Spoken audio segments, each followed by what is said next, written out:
Baik, bismillahirrahmanirrahim. Assalamualaikum warahmatullahi wabarakatuh. Waalaikumsalam warahmatullahi wabarakatuh. Selamat pagi, siang, sore atau malam dimanapun Anda berada. Perkenalkan, nama saya Muhammad Rianto, dan untuk minimal 10 menit ke depan kita akan belajar bersama terkait integrasi ilmu pengetahuan dan teknologi dengan nilai-nilai ajaran Islam. Kita akan membuka diskusi ini dengan sebuah pertanyaan. Dari mana datangnya ilmu? Oke. Apakah ilmu itu datang dari bawah tanah, atau ilmu datang dari atas langit, atau dari mata turun ke hati? Oke, teman-teman, jika disuruh untuk memilih dari 3 opsi ini, kira-kira mana jawabannya akan dipilih oleh teman-teman? Kalau saya memilih jawaban ilmu berasal dari tanah. Oke, kita lihat. Jawaban sebenarnya telah tertulis dalam Al-Quran halaman ke-6 sebelah kiri bagian atas Al-Baqarah ayat ke-31 yang berbunyi wa 'allama Adama al-asma'a kullaha tsumma 'aradahum 'alal malaikati faqala anbi'uni bi asma'i haula'i kuntum shadiqin, yang artinya, dan dialah Allah Subhanahu wa taala yang telah mengajarkan kepada Nabi Adam segala sesuatu nama benda, lalu mengemukakannya kepada para malaikat dengan mengatakan, "Hai para malaikat, cobalah kalian menyebutkan nama-nama seluruh benda ini, jika kalian memang berada dalam barisan-barisan orang yang benar." Lalu dijawab oleh para malaikat yang terdapat pada ayat selanjutnya, yaitu ayat ke-32 yang berbunyi, qalu subhanaka la ilma lana illa ma 'allamtana innaka antal aliman hakima. Maha suci Engkau ya Allah, sesungguhnya tiada sesuatu apapun yang kami ketahui melainkan apa yang telah Engkau ajarkan kepada kami. Adapun ayat lain dalam Al-Quran yang menjelaskan terkait penurunan ilmu, yaitu terdapat dalam Quran surat Al-Alaq ayat 4 dan 5 yang berbunyi, Alladzi 'allama bil qalam 'allamal insana ma lam ya'lam. Yalah Allah yang telah mengajarkan dengan perintah qalam dan mengajarkan manusia tentang apa yang tidak diketahui. Nah, di sini dapat kita simpulkan atau dapat kita ambil bahwasanya selaku muslim kita perlu percaya bahwasanya ilmu yang ada di muka bumi ini adalah anugerah yang telah diberikan oleh Allah Subhanahu wa taala. Oke, kita lanjut. Kita akan sedikit melihat fenomena yang ada pada bumi pada masa ini. Banyak sekali orang-orang yang tidak bertanggung jawab yang menyalahgunakan perkembangan iptek yang ada, sehingga itu dapat merugikan bukan hanya dirinya sendiri namun orang lain dan lingkungan sekitarnya. Contohnya, banyak sekali sekarang orang-orang yang tidak bertanggung jawab itu melakukan hacking, seperti contohnya phishing untuk mencuri data dari orang lain. Tentu saja data yang dicuri merupakan data-data penting yang itu menjadi privasi bagi orang lain, dan itu digunakan hanya untuk mencapai atau memenuhi kebutuhannya dan mencari keuntungan sebesar-besarnya. Tentu dengan pencurian data ini akan merugikan bagi orang yang dicuri datanya. Adapun fenomena lain seperti penyebaran hoax. Makanya perkembangan iptek pada masa ini sangat memudahkan informasi itu menyebar luas ke belahan penjuru dunia, dan banyak sekali atau masih ditemui banyak orang yang tidak bertanggung jawab menyebarkan terkait informasi-informasi yang tidak ada kebenarannya, dan ini tentu berbahaya karena dapat menimbulkan kebohongan atau bahaya-bahaya yang lebih besar lagi yang ditimbulkan dari berita yang tidak ada kebenarannya. Adapun kasus lain seperti cyberbullying, contohnya saja ada seseorang bernama A dan B. Si A mengunggah sebuah postingan di kanal media sosialnya, lalu dilihatlah oleh seseorang bernama si B. Nah, si B merasa tidak pas atau tidak sesuai dengan apa yang diposting oleh si A. Tanpa melakukan riset yang lebih, tanpa mencari pengetahuan yang lebih, si B langsung menudingkan hal-hal yang tidak baik kepada si A, memberikan komentar-komentar negatif kepada si A. Tentu ini sangat bermasalah karena dapat memicu pertikaian antara si A dan si B. Adapun penyalahgunaan lain yang dilakukan oleh Adudu dan Rob untuk dalam menggunakan ilmu pengetahuan dan teknologi untuk mencuri coklat dalam rangka menaklukkan bumi, tentu itu sangat bahaya teman-teman. Oke, kita lanjut. Lantas dari fenomena-fenomena tadi, apakah ilmu itu sebenarnya baik atau buruk?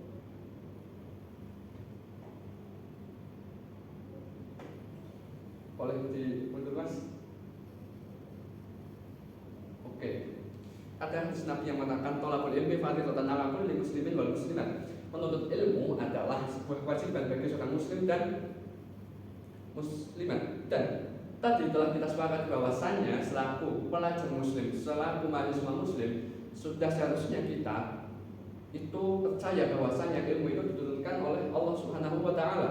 Dan dalam Islam setiap sesuatu yang berhubungan dengan kata wajib atau haram itu selalu selaras dengan yang namanya prinsip takwa. Apa itu prinsip takwa? Yaitu untuk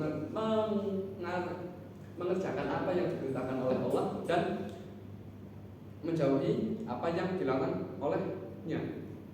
Nah, lalu apa tujuan Allah untuk mewajibkan hambanya menuntut ilmu? Tentu ada tujuannya, ya tadi yang selaras dengan prinsip takwa, yaitu Allah ingin hambanya menuntut ilmu guna membantunya dalam menjalankan perintah-perintah apa yang telah ditetapkan oleh Allah dan menjauhi larangan-larangan yang telah ditetapkannya oleh Allah juga. Nah, padahal banyak sekali fenomena yang dapat kita temui dalam kehidupan sehari-hari, yang dimana iptek itu selalu berhubungan atau bersandingan dengan yang namanya nilai-nilai ajaran Islam. Contohnya, oke, gambar apa ini teman-teman? SQL. Oke, lebih tepatnya ini adalah gambar dari sebuah database. Apakah teman-teman tahu fungsi dari database? Untuk menyimpan data. Oke, betul sekali, tepat sekali. Database itu adalah sesuatu sistem yang digunakan untuk menyimpan data, baik itu data yang bertipe integer, desimal, varchar, char, atau yang lainnya, baik itu aksi yang dilakukan berupa insert atau update ataupun delete. Dan data yang disimpan itu, baik data yang besar maupun kecil, itu akan semuanya disimpan dalam si database ini. Ini selaras dengan Quran surat Al-Qamar ayat 52 sampai 53, yang artinya dan segala urusan yang mereka kerjakan telah tercatat dalam kitab-kitab catatan dan segala sesuatu yang kecil maupun yang besar. Nah, kita analogikan seperti ini teman-teman. Setiap manusia itu pasti memiliki yang namanya database, yang sebut saja nama database ini adalah buku catatan amal perbuatan manusia. Dan setiap manusia pasti memiliki aplikasi yang digunakan untuk memproses database dari dirinya, yaitu para malaikat, ada malaikat rakib dan malaikat atid. Yang dimana malaikat rakib itu bertugas untuk mencatat amal kebaikan dan malaikat atid bertugas untuk mencatat amal keburukan. Nah, dari mana data yang nantinya akan disimpan dalam database manusia itu berasal? Tentu itu berasal dari manusia sendiri. Baik itu berupa niat, perbuatan yang keluar dari perkataan, pendengaran, penglihatan dan lain halnya. Baik itu kegiatan atau perbuatan yang baik atau buruk, atau baik itu perbuatan yang besar maupun kecil, itu semuanya akan dicatat dan dimasukkan ke dalam buku catatan amal perbuatan manusia. Oke, ada contoh lain seperti ya, gambar apa ini teman-teman? Oke, ini adalah gambar dari sebuah jaringan. Apa fungsi dari jaringan? Untuk menghubungkan antar pelanggan. Oke, betul sekali. Jadi seperti yang kita ketahui bahwasanya jaringan adalah suatu sistem yang digunakan untuk menghubungkan antar device yang satu dengan device yang lainnya, agar suatu device itu dapat berinteraksi, bisa bertukar informasi, bisa bertukar sumber daya dari sebuah device dengan device yang lainnya. Ini sesuai dengan hadis yang diriwayatkan oleh Imam Bukhari dan Imam Muslim yang mengatakan bahwasanya barang siapa yang ingin dilapangkan rezekinya dan dipanjangkan umurnya, maka hendaklah ia menyambung silaturahmi. Nah, ini merupakan sebuah integrasi yang sangat jelas ya teman-teman. Bagaimana seorang manusia seharusnya bisa menjalin atau membuat sebuah jaringan dengan manusia lain, sehingga sebagai manusia kita dapat berinteraksi, dapat berkomunikasi, saling bertukar berita atau informasi, saling bertukar sumber daya yang kita miliki, sehingga dapat memberikan dampak-dampak positif bagi diri kita juga orang lain. Seperti itu. Adapun contoh yang selanjutnya itu, oke, ini ada gambar terkait algoritma dan pemrograman, yang dimana ini selaras dengan hadis yang diriwayatkan oleh Imam At-Tabrani yang berbunyi, sesungguhnya Allah mencintai seseorang yang apabila mengerjakan sesuatu pekerjaan ia menyempurnakannya. Oke, kita analogikan dengan kegiatan yang pasti kita lakukan dalam hubungan sehari-hari. Contohnya adalah sholat. Dalam sholat pasti ada yang namanya rukun, yaitu urutan-urutan yang harus dilakukan agar sholat kita itu bisa sempurna dan sah. Dimana ini kita bisa sebut, rukun ini bisa disebut dengan algoritma, urutan-urutan yang harus dikerjakan agar sholat kita sah, mulai dari niat, wudu, takbiratul ihram, dan seterusnya sampai diakhiri dengan salam. Coba saja teman-teman, ketika kita melakukan sholat namun ada salah satu rukun atau langkah-langkah algoritma yang kita lewatkan, apakah ketika seseorang sholat namun tidak melakukan wudu terlebih dahulu, apakah bisa dikatakan sah? Tentu tidak teman-teman, karena itu sudah menjadi sebuah urutan atau hal yang harus dikerjakan agar sholat kita itu bisa diterima. Dan ini juga terikat dengan pemrograman. Seperti yang kita ketahui, ketika membuat sebuah program maka kita harus menuliskannya secara lengkap. Ketika kita menuliskan sebuah program, namun kurang tanda titik atau koma saja, itu akan membuat sistem menjadi error atau berjalan tidak sesuai dengan apa yang kita inginkan, ya kan? Lalu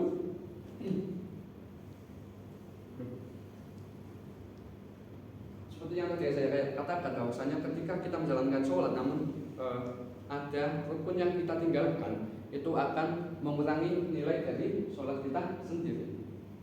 Oke, kita lanjut.